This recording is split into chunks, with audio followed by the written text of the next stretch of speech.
तो पेपर हो रहा था, तो पेपर होने के वजह से शायद 3:50 के समथिंग की बात है, मेरे कमरे के दोनों शिक्षक बाहर चले जाते हैं, खड़े होते हैं। तो मुझे तो पता भी नहीं था भाई क्या हो रहा है क्या नहीं है, पर मैं पैसेज पढ़ रहा था। पैसेज थोड़ा लेंथी था इस बार, तो मैंने पैसेज पढ़ते हैं तो इंग्लिश का पैसेज था।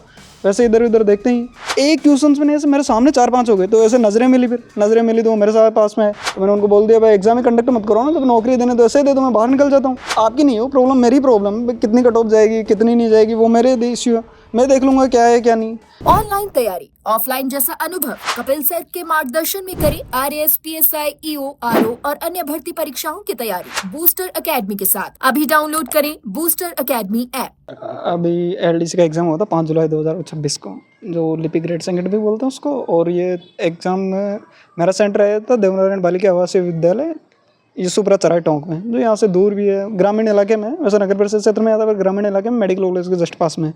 उसमें 2 एग्ज़ाम कंडक्ट हुए थे। शुरू में था साइंस मैथ जीके का पेपर था, तो उसमें इतना ध्यान भी नहीं दिया क्योंकि साइंस मैथ जीके वो वाला चैप्टर। उसके बाद 3 से 6 दूसरा एग्ज़ाम होता है, जिसमें 2 बजे तक एंट्री थी, 2 से 6:10 तक के एग्ज़ाम था। तो वो क्या पेपर थोड़ा ईजी था, 1 लाइनर था। RSSB ने इस बार थोड़ा ईजी डाला। तो पेपर हो रहा था, तो पेपर होने के वजह से शायद 3:50 के समथिंग की बात है, मेरे कमरे के दोनों शिक्षक बाहर चले जाते हैं। उस टाइम एग्जैक्ट नहीं, पर उसके आसपास का टाइम है ये, 3:50 के आसपास का। दोनों शिक्षक बाहर चले जाते हैं। बाहर जाने के बाद में थर्ड पर्सन मतलब कोई दूसरा टीचर आता है और मेरे रूम में आके एक लड़के के पास खड़े हो जाते हैं। तो मुझे तो पता भी नहीं था भाई क्या हो रहा है क्या नहीं है, पर मैं पैसेज पढ़ रहा था। पैसेज थोड़ा लेंथी था इस बार, तो मैंने पैसेज पढ़ते हैं तो इंग्लिश का पैसेज था। वैसे इधर उधर देखते ही तो मैं ऐसे पीछे देखा तो टीचर वहीं खड़े थे। फिर 1-2 मिनट बाद में फिर ऐसे गर्दन घूमी तो फिर वहीं खड़े थे।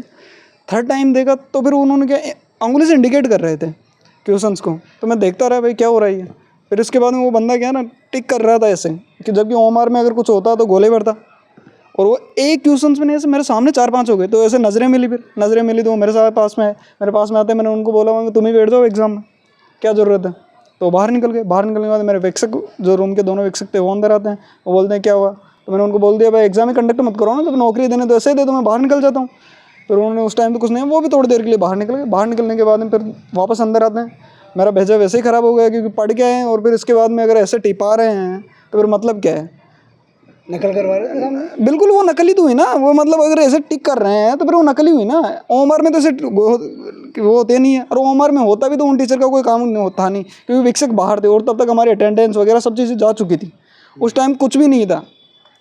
उसके बाद मैंने ऑब्जेक्शन उठाया तो फिर वो टीचर बोलते हैं ज़्यादा लोड मत ले, चलता रहता है। मैं कैसे चलता रहता है।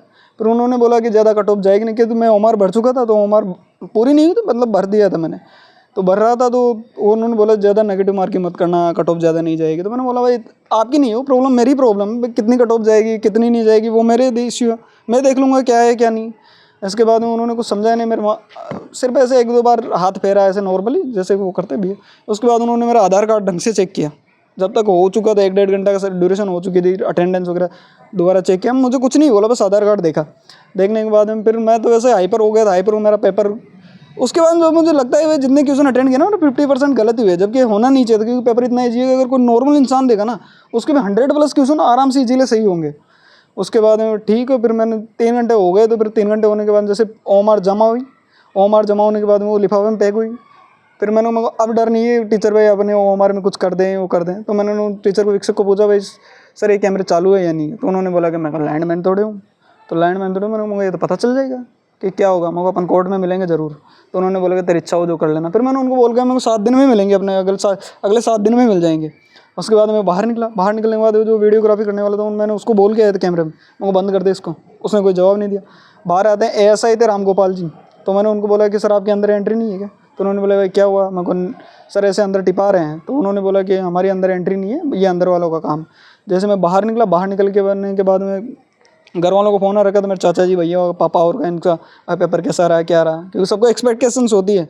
अगर 1-1 साल से तैयारियाँ कर रहे हैं तो फिर घर वालों को तो एक्सपेक्टेशंस होती है भाई क्या है क्या नहीं है। फिर इसके बाद घर वालों ने कॉल किया तो मैंने बोला भाई सिलेक्शन तो होने का कोई चांस ही नहीं है भाई, क्यों क्या हुआ भाई ऐसे हुआ। तो पापा ने बोला भाई SOG को इनको ऐसे कंप्लेन कर दें। फिर मैं आ रहा था तो SOG कंप्लेन करने की सोची। तो जब आया मैं भैया को कॉल किया, भाई भैया ने बोला भाई तू जिम पे आ जा। कलेक्टर वगैरह से मिले आप, किससे शिकायत की आप? बिल्कुल मैं वही बता रहा हूँ। मैंने फिर भैया को कॉल किया तो भैया ने बोला कि अपन कलेक्टर मैडम को कॉल करते। तो कलेक्टर मैडम के PA साहब को कॉल किया उन्होंने। तो PA साहब ने बोला कि आज तो मैडम है नहीं, कल आप आ जाइए। तो 5 तारीख की बात है भाई, 6 तारीख को दे देंगे कि अपन नहीं तो देना। 6 तारीख को हमने कलेक्टर मैडम को पर्सनली ऐसे ऑफिस में गए। तो मैं उस टाइम लेटर लिख के नहीं लेके गया, तो मैडम ने कहा कि आप लिखित में दे दीजिए, मैं एक्शन ले लूँगी 5 से 7 दिन में। फिर मैडम को भैया ने ऐसे भी बोला था कि मान लीजिए सर मैडम उन्होंने फुटेज डिलीट कर दी तो कि उनकी कोई दिक्कत नहीं है, वो हमारी जिम्मेदारी है, फुटेज ऐसे कैसे डिलीट हो जाएगी। सीसीटीवी फुटेज रूम में 2-2 कैमरा थे। इसके बाद में फिर मैंने लेटर लिखा, फिर उनके पीए साहब को दिया, फिर पीए साहब ने और उन्होंने कहा भाई 5 से 7 दिन के अंदर हो जाएगी। फिर उन्होंने बोला कि एडीएम साहब को भी दे दीजिए एक लेटर, तो मैंने उस जेरोक्स की कॉपी एडीएम साहब को भी दे के आया, उसकी मेरे पास व्हाट्सएप में। एडीएम साहब ने सुना आपको पूरा? बिल्कुल, एडीएम साहब ने तरीके से आराम से बैठा के आराम से सुना। क्या बोले फिर? एडीएम साहब ने कहा कि जल्द से जल्द कार्रवाई ली जाएगी, इसके ऊपर कार्रवाई की जाएगी। अच्छा, अब कोई धमकियाँ भी आ रही है आपको? नहीं, बिल्कुल अभी तक तो किसी प्रकार का कोई ऐसा इश्यू हुआ नहीं। बाकी अगर वो टीचर्स वगैरह ऐसा बोले कि ऐसा नहीं हुआ, ये सब चीज़ें हुई, तो और वो ये और बोले कि किसी और बच्चे ने तो ऑब्जेक्शन उठाया नहीं, किसी और बच्चे को लेके आओ, तो उस चीज़ की मेरी कतई गारंटी नहीं है कि कोई और मेरे साथ गवाही देगा, क्योंकि उस टाइम ही नहीं बोले, इस बार की गारंटी। हाँ, पर अगर उस टाइम अगर कैमरे चला रखे थे तो इस चीज़ की मेरी गारंटी है कि उस टाइम उन्होंने क्या किया, वो कम से कम 5, 7, 10 मिनट तक उस बच्चे के पास स्पेशल क्या कर रहे थे, इस चीज़ का मुझे जवाब दीजिए। मैं कोई एलिगेशन ये बिल्कुल भी नहीं लगा रहा कि उन्होंने टिपा ही रहे थे, पर मैं ये चीज़ें बता रहा हूँ कि अगर वो पेपर के पन्ने पलट रहे थे तो इसका मतलब पेपर में क्वेश्चन ही अंगुली से इंडिकेट कर रहे हैं, और कैमरे बंद नहीं होने चाहिए थे, क्योंकि उस टाइम लाइट भी आ रही थी। लाइट जाने का टाइम था 5:55 के बाद में लाइट गई थी 2-5 मिनट के लिए, तब तक पेपर खत्म हो चुका था। और उसके बीच में जो मैं बता रहा हूँ 3:50 से 4:10 के बीच का जो ड्यूरेशन है, उसके बीच में लाइट नहीं गई थी। और अगर वो कैमरे बंद कर रहे थे रखे थे तो कैमरे बंद क्यों थे और चालू थे, तो सीसीटीवी फुटेज देख लीजिए आप। तो ऐसी संभावना है कि और भी कई जगह नकल हुई होगी वहाँ पर? जैसे जैसलमेर में तो आई है, और निवाई की भगत सिंह कॉलेज का भी ऐसा सुना है कि उन्होंने अटेंडेंस वगैरह की नहीं, उनके उन लड़कों ने एसओजी में कंप्लेन की है। क्योंकि मेरे एक दोस्त मेरे जानकारी था, मेरे से क्लासमेट था, उसका भी निवाई भगत सिंह कॉलेज में आया था, तो उसने तो फिर 181 पे कॉल किया था, उन्होंने बताया। अब आप भी एसओजी या कहीं और जगह भी शिकायत वगैरह करें? बिल्कुल करेंगे। अगर वैसे कलेक्टर मैडम ने आश्वासन दिया ना भाई 5-7 दिन में हम बिल्कुल एक्शन लेंगे। अगर जैसे मैं मंडे तक हो जाएंगे 7 दिन, अगर मंडे तक हो जाते तो ठीक है, वरना SOG 0 FIR RSSB high court supreme court जहाँ तक जाना पड़ेगा मैं वहाँ तक जाऊँगा, क्योंकि मेरा कैरियर तो खा चुके हो। मुझे 1 साल कोई वापस नहीं देगा, और मेरे लिए जो भी इतनी ज़रूरी थी जितने लोगों के लिए सांस लेना ज़रूरी होता है, मुझे ना तो कोई जॉब देंगे ना कोई और देंगे। अगर पारिवारिक पृष्ठभूमि कैसी है? मेरे पापा विकलांग है, और हम 3 भाइयों को पढ़ा रहे हैं। मेरा भाई नर्सिंग कर रहा है, बहन बीएड कर रही है, और मैं पढ़ रहा हूँ, तो आप समझ सकते हैं। और हमारे कोई 100-200 बीघा ज़मीन भी नहीं है कि उससे हो रहा है या हो रही है कि भाई हमारे घर बैठे 10-20 लाख की मंथली इनकम आ रही है। नॉर्मल इनकम बता रहा हूँ ना, जॉब लगना इतना ज़रूरी था जितना सांस लेना। और मैं ये कतई नहीं चाहता कि ये अब की बार किसी और बच्चे के साथ हो जो मेरे साथ हुआ है।